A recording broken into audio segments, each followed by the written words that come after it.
원래는 오늘 본문이요. 20절부터 마지막 절 아니요. 9절부터 마지막 절 20절까지인데 17절 한 절만 읽었습니다.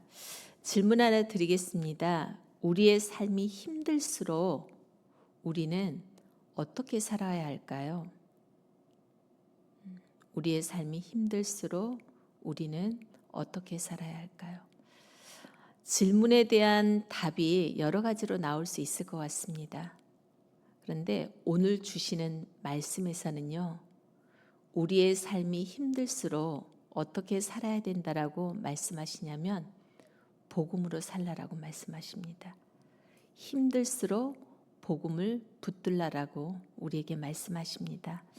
성경에 보니까요, 성경에는 아주 기쁘고 즐거운 날만 많이 기록해 놓은 것이 아니라 힘든 시기에 대한 기록이 많이 되어져 있는 것을 볼 수가 있습니다. 행복하고 평탄한 시기에 나온 성경보다는요, 읽어보시면 아시겠지만 힘들 때 주님께서 성경을 많이 기록하게 하셨던 것 같습니다. 지금 통독의 산공부에서도요, 출애굽길에 있고 있는데요. 이스라엘 백성들의 삶이 얼마나 힘든지 출애굽기서를 통하여서 볼 수가 있었습니다. 그리고 사사기도 마찬가지고요. 예수님 당시 복음서도 마찬가지입니다. 그때 당시가 다른 나라의 지배를 받고 있는 시기잖아요. 그렇기 때문에 사실 당연히 굉장히 힘든 시기였습니다. 그럴 때 지금 오늘의 본문도 기록되었습니다. 우리가 읽은 이 시대도 사실은 굉장히 힘들고 어두운 시기였습니다. 어떻게 보면 우리가 사는 삶 자체도요, 힘들고 어렵지 않으세요? 저만 그런가요? 힘들고 어렵습니다. 저는 그 말이 참 인상 깊게 다가왔어요. 손소 목사님이 소천하셨는데 옛날에 이제 저희 교회에서 같이 섬기셨잖아요. 그럴 때 오후 예배가 저희들이 있었잖아요. 그때 당시에는. 그럴 때 손소 목사님 오후 예배 설교를 하신 적이 있으셨거든요. 그때 이제 다른 말씀은 전혀 생각이 안 나는데 그 말씀은 제 마음속에 10년 가운데 와닿더라고요. 바로 그 말씀이 어떤 거였냐면 70세 넘으신 노 목사님이 전하는 말씀이잖아요. 지금은 70여도 굉장히 100세 시대를 살다 보니까 젊잖아요. 그런데도 그때 당시에 은퇴하시고 오신 뒤였기 때문에 저에게는 조금 나이가 든 노 목사님이셨어요. 그분의 말씀 중에서 이 말씀이었어요.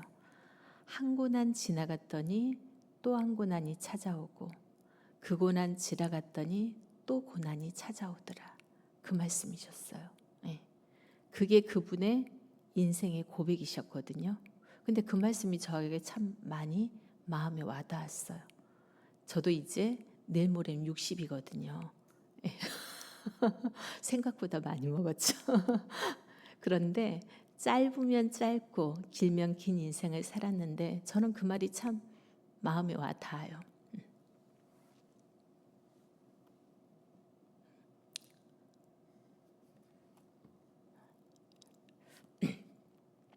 한 고난이 지나가면 또 한 고난이 찾아오고 그 고난 지나가면 또 고난이 찾아오더라. 네, 그 말씀이 어쨌든 기억에 가장 남았습니다. 우리의 삶 자체도 그런 것 같다는 생각이 들기도 합니다. 그런데 그렇게 힘들 때 우리들은 어떻게 살아야 할까요? 힘들수록 복음을 붙들어야 한다는 것이 오늘의 메시지인 것 같습니다. 우리에게 주시는 말씀인 것 같습니다. 오늘 한 절 읽었거든요. 스바냐서 3장 17절 말씀이요. 이 스바냐서 3장 17절은요. 구약의 복음이라고 불리는 구절입니다. 복음이 신약에만 있는 것이 아닙니다. 구약에도 복음이 있습니다. 그 힘겨운 시절 주님께서 하나님의 백성들에게 선포하셨던 그 복음을 아주 잘 정리해 놓은 것이 바로 이 말씀입니다. 신약에 우리가 너무나도 잘 알고 있는 요한복음 3장 16절 말씀 기억하시죠? 하나님이 세상을 이처럼 사랑하사 독생자를 주셨으니 그 말씀이요. 뒤에서 다시 한번 읽기 때문에 여기서는 다 읽지는 않겠습니다. 그런데 신약에 그 말씀이 있다면, 요한복음 3장 16절 말씀이 있다면 구약에는 바로 스바냐서 오늘 읽었던 3장 17절 말씀이 있다고 생각합니다. 오늘 말씀에 담긴 복음을 마음에 다시 한번 새기시면서 다시 한번 힘을 내는 그런 시간이 되시기를 소망합니다. 첫 번째로요, 오늘 선포하신 주님의 복음이 무엇이냐면 첫 번째는 하나님이 우리와 함께 하십니다. 이게 첫 번째 복음입니다. 이거 복음 맞습니까? 네, 맞습니다. 복음입니다. 근데 오늘 말씀해 보니까 이렇게 표현이 되어 있더라고요. 너의 하나님 여호와가 너희 가운데 계시니. 서두에 이렇게 말씀이 되고 있습니다. 다른 사람의 하나님이 아니고요. 우리의 하나님, 나의 하나님이라는 거잖아요. 나의 하나님 여호와가 우리 가운데 계시다고 지금 말씀합니다. 어떤 말씀이죠? 하나님이 우리와 함께 하신다는 말씀입니다. 어려울 때일수록 이 복음을 꼭 마음에 새기시기 바랍니다. 세상 사람들이 가끔 이렇게 이야기를 합니다. 하나님이 계신다면 정말 이런 일이 생길 수가 있느냐? 하나님이 도대체 이럴 때 뭐 하느냐? 하나님이 도대체 살아있기는 한 거니? 라고 묻습니다. 우리로서는 굉장히 아픈 말인데 감수할 수밖에 없습니다. 우리가 봐도 그럴 때가 있습니다. 도대체 하나님이 뭐 하실까? 이런 일을 안 막아주시고 뭐 하실까라는 생각이요. 그렇게 생각이 들면 하나님에 대한 회의가 올라올 때도 있습니다. 또 그것이 나의 일로 닥칠 때는 더더욱 그렇습니다. 정말로 하나님이 나와 함께 하실까? 그럴 때가 있는데 우리 시대만 그런 것이 아니고요. 사실은 인간이 살아오는 시대 속에서는 항상 그러한 소리가 있었어요. 스바냐 시대도 마찬가지입니다. 이 시대에도요, 굉장히 영적으로 어두웠던 시대고요, 암울했던 시대입니다. 그래서 여기저기에서 나는 소리가 바로 그러한 소리였습니다. 하나님이 과연 우리와 함께 하시겠느냐? 그런 질문들이죠. 바로 그때 하나님께서 선포하신 말씀이 바로 우리가 읽었던 오늘 본문 말씀입니다. 스바냐 선지자를 보내서 선포했던 복음이 바로 하나님이 너희와 함께 하신다 라는 말씀이었습니다. 너희 하나님 너희 여호와가 너희 가운데 계신다는 말씀이었습니다. 다른 말씀 안 하셨습니다. 어떤 기적을 베푸셨던 것도 아니었습니다. 그저 뭐만 선포하셨죠? 복음만 선포하셨습니다. 너희 하나님 여호와가 너희 가운데 계시니, 이 복음만 선포하셨던 것입니다. 이러한 믿음이 우리들의 마음 가운데 새겨지기를 기도드립니다. 우리 자신을 향해서도 선포할 필요가 있습니다. 하나님이 분명히 살아계신다. 그런데 그 하나님이 살아계실 뿐만 아니라 지금 이 순간에도 우리와 함께 하신다는 사실입니다. 힘든 상황일수록 더욱더 이 믿음이 우리 마음 가운데 새겨지기를 원합니다. 왜 이 믿음을 우리의 마음 가운데 새겨야 할까요? 사실이기 때문에 그렇습니다. 그런데 그 하나님이 잘 보이시나요? 우리와 함께 하신 하나님이 우리의 눈에 잘 보이시나요? 잘 안 보이시죠? 네. 선명하게 드러날 때도 있지만 안 보일 때도 분명히 있습니다. 물론 그럴 수 있습니다. 잘 안 보일 때가 분명히 있습니다. 그런데 왜 안 보일까요? 하나님이 어디 멀리 가셔서 안 보이는 것이 아니라는 것을 우리는 너무나도 잘 알고 있습니다. 사실 하나님은 우리의 눈에 담기에는 어떤 하나님이신 것 같으세요? 크신 하나님이시죠. 하나님은 결코 작은 분이 아니십니다. 하나님은 이 거대한 우주를 만드신 분이십니다.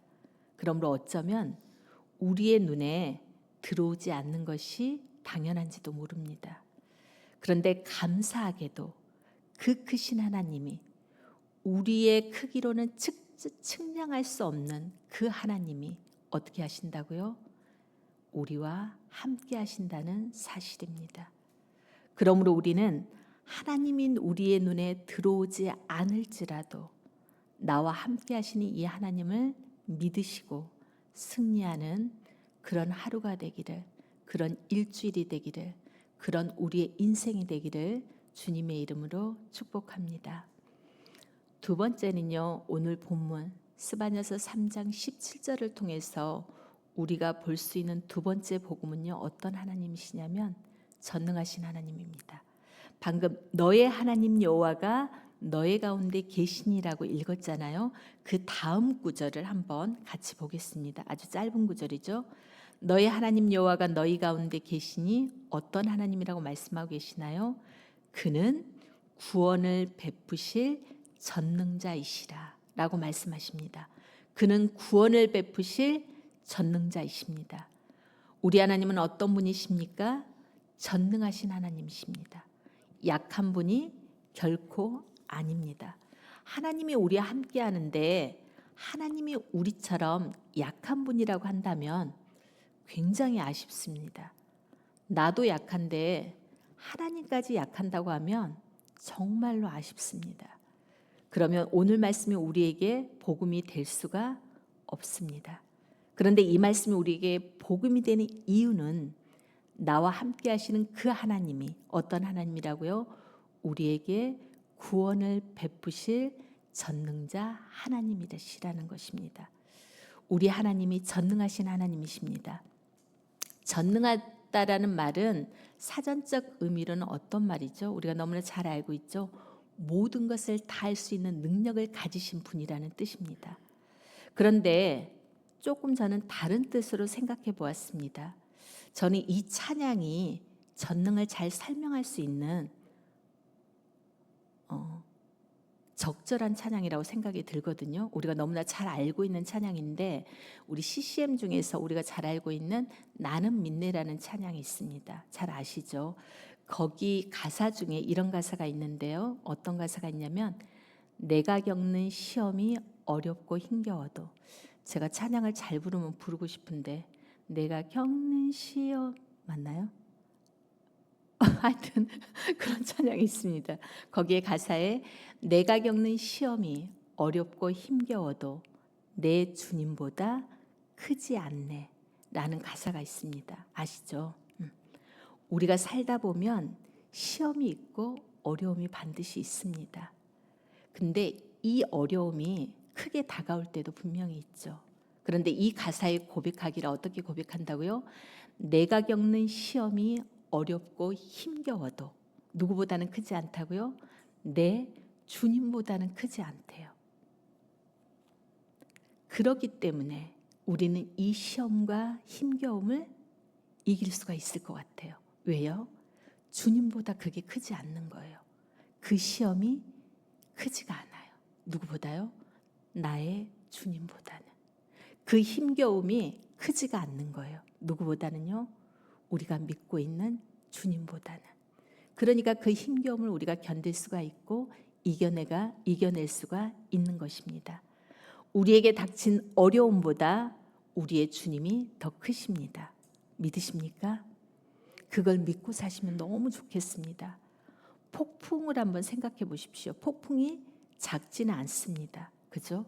그럼에도 우리들의 하나님은 그 폭풍보다 더 크십니다. 그러니까 두려워하지 마시기 바랍니다. 하나님이 지켜주실 것입니다. 내가 겪는 시험이 아무리 어렵고 힘들어도 힘겨워도 내 주님보다는 크지 않습니다. 우리가 이 땅에 사는 동안 혹시라도 이런저런 어려움이 닥친다면 우리는 오늘 말씀을 기억하시고 그 크신 주님을 바라보며 승리하시기를 또 기도드립니다. 마지막으로는요. 스바냐서 오늘 3장 17절을 보면서 주님께서 우리에게 주신 복음은요. 어떻게 보면은 가장 큰 복음 같아요. 뭐냐면 바로 하나님께서 우리를 사랑하신다는 것입니다. 우리가 너무나도 잘 알고 있는 말씀이 아까도 서두에서 잠깐 말했던 요한복음 3장 16절 말씀입니다. 하나님이 세상을 이처럼 사랑. 한번 애워볼까요? 같이? 우리가 그 정도는 애울 수 있으니까. 하나님이 세상을 이처럼 사랑하사 독생자를 주셨으니 이는 그를 믿는 자마다 멸망하지 않고 영생을 얻게 하려 하심이라. 너무나도 잘 알고 있는 말씀입니다. 하나님이 우리를 사랑하십니다. 그런데 그 말씀이 사실은 요한복음 3장 16절에 처음 나오는 것이 아닙니다. 오늘 본문에서 어떻게 보면 더 진하게 나옵니다. 제가 알기로는 요한복음 3장 16절의 뿌리가 바로 이것입니다. 스바냐서 3장 17절. 그 이후에 한번 제가 읽어볼게요. 너의 하나님 여호와가 너의 가운데 계시니 그는 구원을 베푸실 전능자이시라. 뒷부분은 제가 다시 한번 읽겠습니다. 그가 너로 말미암아 기쁨을 이기지 못하시며 너를 잠잠히 사랑하시며 너로 말미암아 즐거이 부르며 기뻐하리라 하리라. 제가 지금 길게 말씀드렸잖아요. 그런데 이걸 한 문장으로 줄이면 무슨 말이 될까요? 하나님이 우리들을 사랑하신다는 말씀입니다. 그런데 길게 말씀하셨어요. 그가 너로 말미암아 기쁨을 이기지 못하시며 너를 잠잠히 사랑하시며 너로 말미암아 즐거이 부르며 기뻐한다라고 말씀하시는 거예요. 한마디로 사랑하시니까 그러시는 거죠. 하나님이 너로 말미암아 기쁨을 이기지 못하신다고 말씀하십니다. 혹시 그러한 사람 있으세요? 누구를 바라보는데 기쁨이 막 올라오는 것이에요. 저는 요즘 유치부를 섬기고 있잖아요. 그러니까 유치부 아이들만 보면은 기쁨을 이기지 못하는 것 같습니다. 그런데 그 정도가 아니고요. 이 기쁨을 억누를 수가 없는 거예요. 이기지를 못하십니다. 그만큼 하나님은 우리를 보고 그렇게 말씀하시는 거예요. 그만큼 우리를 사랑하신다는 말씀이세요. 기쁨을 이기지 못하는 거예요. 억누를 수 없을 정도로 우리를 사랑하시는 거예요. 그리고 너를 어떻게 사랑하신다고 말씀하시냐면 잠잠히 사랑하신다라고 오늘은 표현하고 있습니다. 근데 이 대목도 저는 조금 천천히 묵상했으면 좋겠다는 생각이 들었어요. 왜 그냥 사랑하시는 게 아니라 잠잠히 사랑하신다라고 썼을까요? 한번 잠깐 생각해 보시길 바랍니다. 왜 하나님이 우리를 막 사랑하시는 것도 아니고 그냥 잠잠히 사랑하신다라고 말씀하셨을까요? 저는 두 가지 생각이 들더라고요. 첫 번째 드는 생각은 뭐냐면 꼭 말을 해야 하나? 뭐 이런 의미도 들어있는 것 같기도 했어요. 꼭 말을 해야 되나? 이런 의미. 또 하나는요. 흔들림이 없이 묵직하게 절대로 내가 너를 향한 마음이 변치 않을 것이라는 이러한 말씀으로 저는 받아들였어요. 양은 냄비가 끓듯이 확 끓었다가 쑥 가라앉는 그런 식으로가 아니라요. 지금부터 영원까지 너를 흔들림 없이 묵직하게 사랑할 것이라. 그런 뜻이 아닌가라고 생각이 들었습니다. 너를 잠잠히 사랑하시며 너로 말미암아 즐거이 부르며 기뻐하신다라고 말씀하십니다. 하나님은 우리들을 사랑하십니다. 아멘이십니까? 얼마만큼 사랑하시냐면 아까 제가 서두에서 잠깐 말씀드렸는데요. 요한복음 3장 16절의 뿌리가요. 바로 오늘 말씀입니다. 오늘 본문입니다. 이 마음이 있기 때문에 기쁨을 이기지 못하시고요. 흔들림이 없이 묵직하게 우리들을 사랑하시고 즐거이 부를 만큼 우리를 사랑하시기 때문에 하나님이 우리를 어떻게 하셨냐면요. 외아들의 목숨을 우리에게 내어주셨습니다. 우리를 그만큼 사랑하시니까 그렇게 하신 것입니다. 예수님의 십자가가 우리를 향한 하나님의 증표입니다. 특별히 힘겨운 순간에도 우리를 위해서 생명을 내어주신 그 예수님과 아들의 생명을 내어주신 하나님의 사랑을 다시 한번 우리 마음에 새기는 오늘 주일이 되시기를 기도드립니다. 말씀을 맺습니다. 오늘 주신 말씀은요. 힘들수록 복음입니다. 삶의 모든 순간이 복음이 우리에게 힘이 되잖아요. 그렇지만 특별히 우리의 삶이 힘들 때 우리에게 정말로 귀한 힘이 되는 것은 뭐냐면 바로 복음입니다. 하나님이 우리와 함께 하십니다. 그 하나님이 우리들 앞에 폭풍보다 하나님이 더 크십니다. 능히 우리들을 도와주실 것입니다. 더 감사한 것은 그 하나님이 우리를 사랑하십니다. 이 하나님과 일주일 동안도 손을 붙들고 승리하는 그런 일주일이 되기를 주님의 이름으로 축복합니다. 오늘 또 두 가지만 기도했으면 좋겠습니다. 첫 번째는요, 방금 말씀 우리가 들었듯이 하나님이 우리와 함께 하심을 믿고 폭풍과 같은 힘겨움 속에서도 하나님이 더 크신 분이심을 믿고 우리를 위해 모든 것을 내어주실 만큼 온 맘 다해 사랑하시는 하나님이심을 온전히 믿게 해달라고 기도했으면 좋겠습니다.